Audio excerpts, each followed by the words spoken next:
taking that on as a charge for the field more broadly, not just for the college. Does the MAC sponsor a panel or like something during the main conference every year?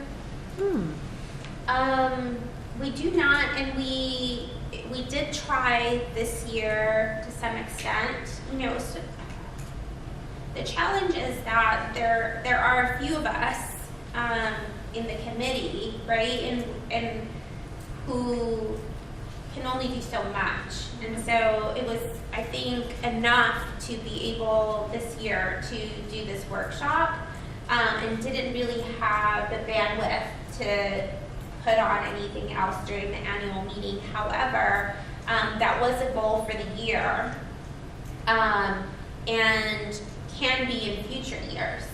Maybe you could even put out a call for submissions for panel discussions that are relevant to the Minority Affairs Committee, so that it didn't have to be someone who had committed to the whole year of being on the committee, but someone could say, oh, I'm doing something related to that, and I have colleagues who are as well, so I will bring a panel together. Yep. And then we could have something represented on the main stage. Well, first here, and then we'll go over there.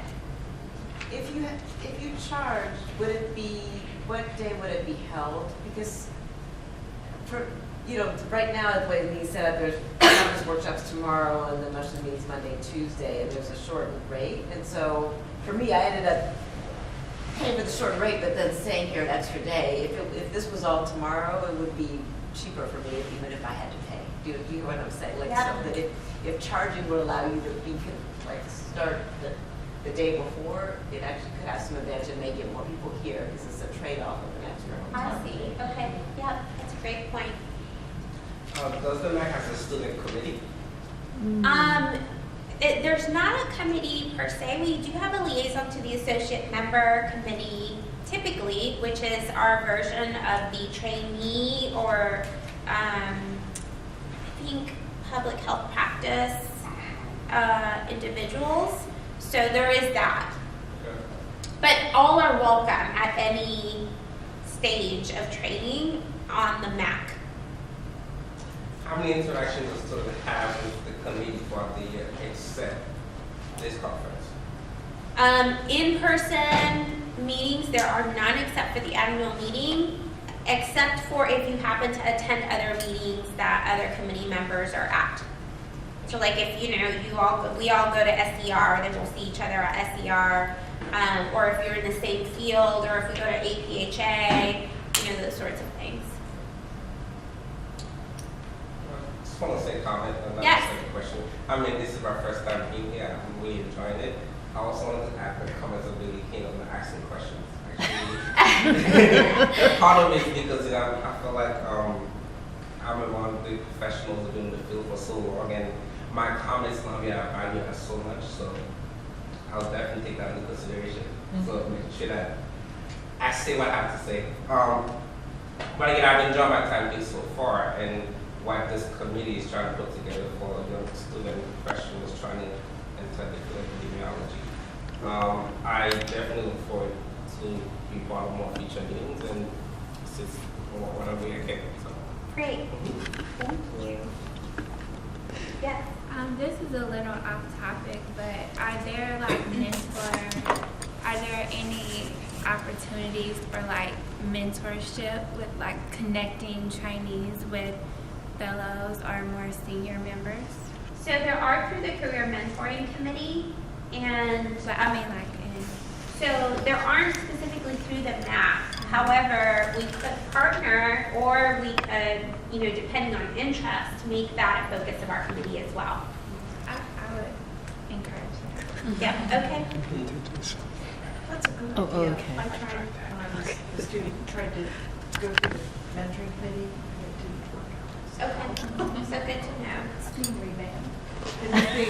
Well, let me allow you to go through some of your points, because I know that we're running short on time and people are probably ready to go. So I'll just take 2 minutes on this. absolutely, yes. But in terms of what's been said, I mean, the college is just a group of people, and it's a dynamic cohort, not a fixed cohort now. And a lot of people leave And it has a total, getting members for the college as a whole is something that we probably have an interest in, because the stronger the college, the more it can do for minority affairs. So, like Bertha has done a phenomenal job this past few years. And I don't know if people realize, and she does it while she thinks she submitted 2 grants proposals. It was the last week we were trying to have our conference call, and she's doing a whole lot of stuff. So if you want the MAC to do things, you got to do it. The MAC is just the people who happen to be in that role at that time, and people doing a little bit, people doing a lot. The conference calls don't have as many people as they might. The workshop planning with several people, and they were really great, but there could have been more. If you want to do things at the meeting as a whole, fine. That would be really good. So this is an emergent phenomenon. You've got all these different agents, everybody kind of doing what they think they need to do or have to do, and you got to write those grants, you got to get those publications, and you got to do what you have to do. Or you do what Bill says and you take a chance, because Bill's gotten away with it, so it can be done. So I tried to put down some ideas for the future that I thought I'd close my morning talk with, and we could come back to them, so I'm just going to throw them out. One is, I think, connections and collaborations with other organizations would be good. I think having the MAC think for the field and not just for the college, if we can draw the support and get the resources. But get volunteers from, if people aren't in ACE, let them still volunteer with us and help, I think is a possibility. SCR, I should have had Safi down there, excuse me, but APH and Safi is a related organization to APH. A couple of examples, but there are other organizations, and we had liaisons, as you saw from the previous slide, quite a few. There's also HEEART, I'm not sure if I remember exactly what it stands for. It's an organization that Lovell Jones has put together. Lovell Jones started that, he was one of the early people in the National Black Leadership Initiative on Cancer. He created a biennial symposium on, I think it's the poor, the medically underserved in cancer, and the Intercancer Cultural Council, and then he got, I think, the first congressionally mandated Center for Health Disparities Research. He puts on this very large conference every year. And I think there's a webcast in Houston, and Bill Jenkins is a regular speaker in that, and he can tell you about it. So Lovell Jones and his organization might be a good one to affiliate with. Somebody mentioned student travel awards to come to this meeting. I think it was Victor Cardenas and Jorge Ibarra who were responsible for getting an AHCPR, Agency for Healthcare Policy and Research grant that funded that. This was in San Francisco several years ago. So, if we could get grants, that produces resources. The college would be delighted with that, and obviously the people who come with travel scholarships would be delighted with that. But someone's got to write the proposals and all that sort of stuff and get them funded. Something else we could do, which doesn't cost so much money, doesn't cost much at all. People like getting awards. And you give people awards, they come to your meeting, they feel celebrated, they have a fond feeling for you. So giving awards out is a strategy you might want to think about. And it's also nice to give people awards in someone's name. And there's a whole, I just put down some of the names there that you could use. These are people who give an award in Bill Jenkins' name, for example. Everybody, I'd be honored to get an award. And most of us, I think, would be. And then people feel good that they're being celebrated for having an award given their name. So that's an inexpensive strategy that we can use. If there's an ACE president you want to recognize, this is a way to do that. So those are just a few ideas.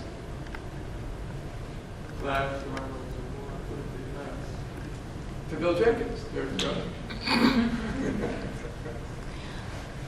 think those are great suggestions. Yes, please. I was going to add something to the awards you just talked about. What if we do something such that not just once a year we gather? Okay, yeah, we gather once a year, but throughout the year there are activities like goals and other things we can be doing in our communities. Like most of us from different parts of the country and even overseas. We're doing stuff, but then we're posting it maybe somewhere online, sharing, what we've done, what we're doing, inspiring each other.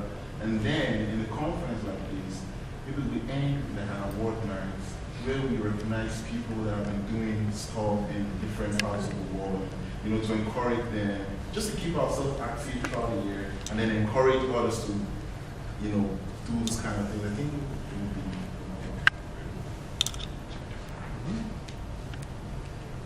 And who will do it, though? That's always the question. Who will do it?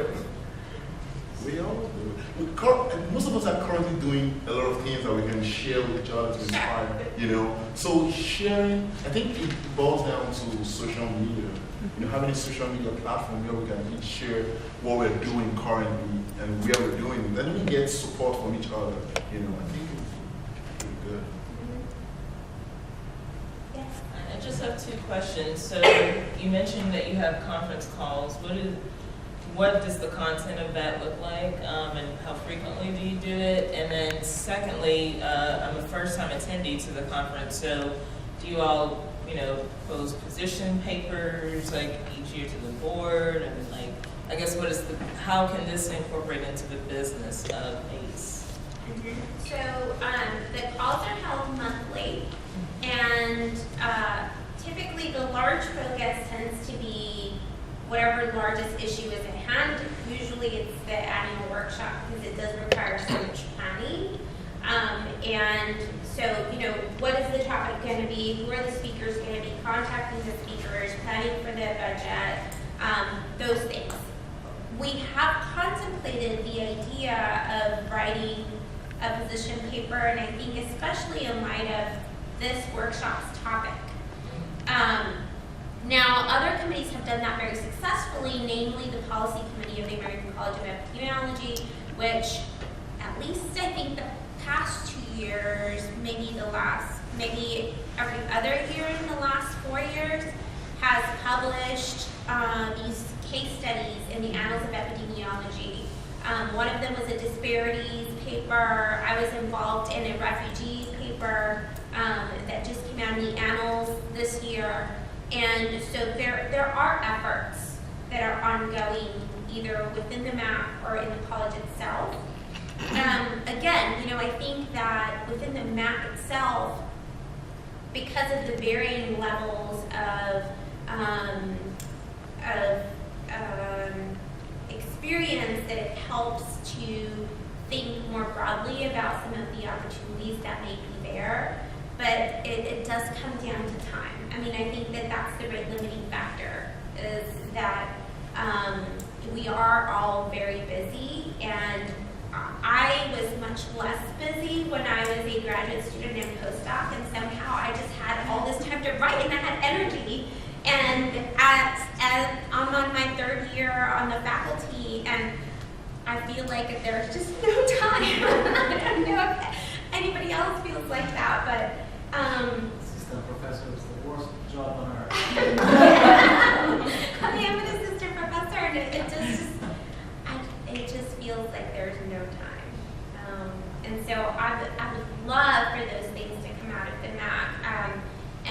And I just, I think for me it's hard to lead some of those efforts. And so if we have young people like you who, could lead the charge, I think it would be fantastic. And it would be fully supported. So I just want to say, just a moment. So in 1991, I took on the MAC, and I did these things for several years. Now, first of all, I had tenure already. Second of all, I didn't get full professor. Third of all, I had a grant that I was able to live off, but it wasn't requiring me to think this was part of that grant. And then I wasn't bringing in money after that, and the department didn't like that, but I was able to get away with that for a while because I had some other source of funding, and I still wasn't getting research grants. So the reason that I got what I got done, which is not a huge amount, but I was able to do it, was because I wasn't under the pressures in the certain sense that a lot of you were under. So I just want to let you know that it wasn't that I was a superhuman, and my wife was taking care of the kids too, so I had a lot of advantages. I'm sorry, you wanted to? First of all, thank you for putting on these workshops. This is my first time attending the AC meeting, the full meeting. This is actually my second time attending the MAC workshop because it came to Silver Spring and it was free. I was able to just register for the MAC workshop. And so I definitely benefited from it as a graduate student. And I guess I support it being free, but now that I'm able to afford going to conferences, I support the fee as well. But yes, definitely a nice home space as an epidemiologist being a minority. Feeling like a minority. And something that I thought was really interesting was the study that you brought up on race within epidemiology departments. And I was wondering whether there was any initiative to update those numbers to see if there's been any changes or whether it's exactly the same. It feels like it's exactly the same, but I was wondering if there's... The idea has come up. We've talked about doing it, but someone has to do it. No one has the time to do it. If you'd like to do it, it'd be great. I wouldn't mind. I'm looking into it. If there's a team of people, I wouldn't do it by myself. Oh yeah, we can put a team together. No, go ahead. No, go ahead. Oh, just on that note, I just went to a really great diversity training, and one of the topics that came up was in-group favoritism and how that might affect hiring practices within institutes like the NIH.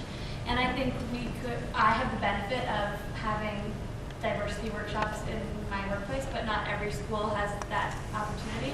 So maybe that's something, and I'd be happy to talk to the speakers that we just had, but to bring to the main conference so that when we're hiring, we're all in a position, or many of us are in a position now to hire, and some of us will be in a position, we all will be in a position to hire summer students and fellows, and to make sure that we're defeating our unconscious biases and we're not exercising in-group favoritism, and that we're kind of practicing what we preach at every level.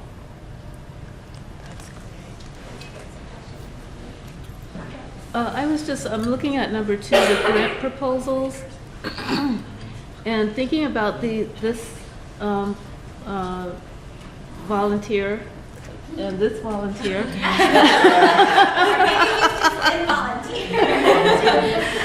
And I think, these are things especially that trainees can take on, and so that part of what other folks can do is contribute mentoring or whatever, so that the efforts that people take on dovetail with what you get evaluated on for your work. So I really like those ideas.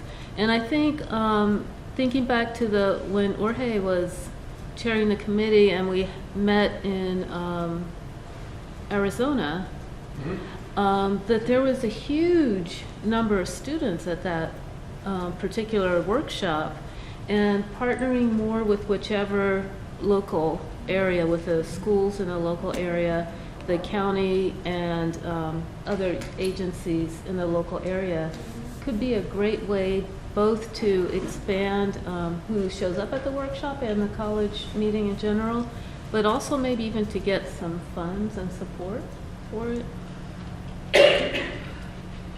Chicago also, Vicki Mays had made arrangements. That was with, huge. With UIC, I think. I can't remember if she did it in San Francisco or not, but yeah, Vicki Mays was very good at that. Jorge was good at that. It takes time and effort and connections. I think part of it was, they knew so many people. But connections can be found, because if you have the time to ask, nowadays there are a lot of networks. You can find somebody there. But the time to do it and organize it and so on is part of the problem. But we could ask the college. The college's meeting could be changed if the committee had enough energy, people, and wanted to pursue it.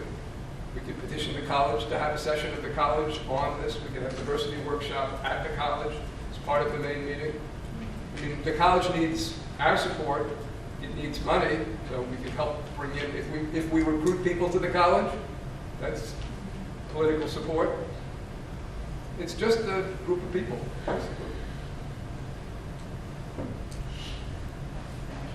Any other final thoughts? Yes. I might have missed this, so I'm sorry if I'm asking something that you all already said, but Could you speak a little louder? I'm sorry, I might have missed this, so I apologize if I'm asking something that you already said, but this is my first time at the conference, and I just got, accepted as a member. So I was wondering, what's the next step? If we want to be involved and help, what's the next step? Do we just email you all? So, right, so there is also that. There is a formality that is a part of the college, right? So you have to apply, and you become an associate member if you're on the more junior side, maybe a full member if you are at a certain level in your training, and then a think is the third tier. And so once you become a member, associate member, fellow, whatever, then you email the college, First Point, and say, I'm interested in becoming a part of X, Y, and Z committees. And so you say, I want to be a part of the Minority Affairs Committee. And then I sent a list of individuals that are interested. And then I add you to my listserv. And that's really all it is. And then you start getting information about the committee. But there is like a formal appointment, and you will get a letter in the mail and so forth. So there is that formality, but that's the next step. And so if you're more junior, you go from associate member, you get promoted to member, and then, the promotion to fellow, I think, is the most exciting probably for those that are fellows in the room. I'm also a member of the American Heart Association, and I'm applying for FAHA, which I'm really excited about, and so then I get to add my little FAHA at the end of my name, which apparently means nothing to my parents, so I don't know why I fight Brett. Maybe your parents will believe you there. I don't know. They just ask if I'm making more money, which is, the answer is always no.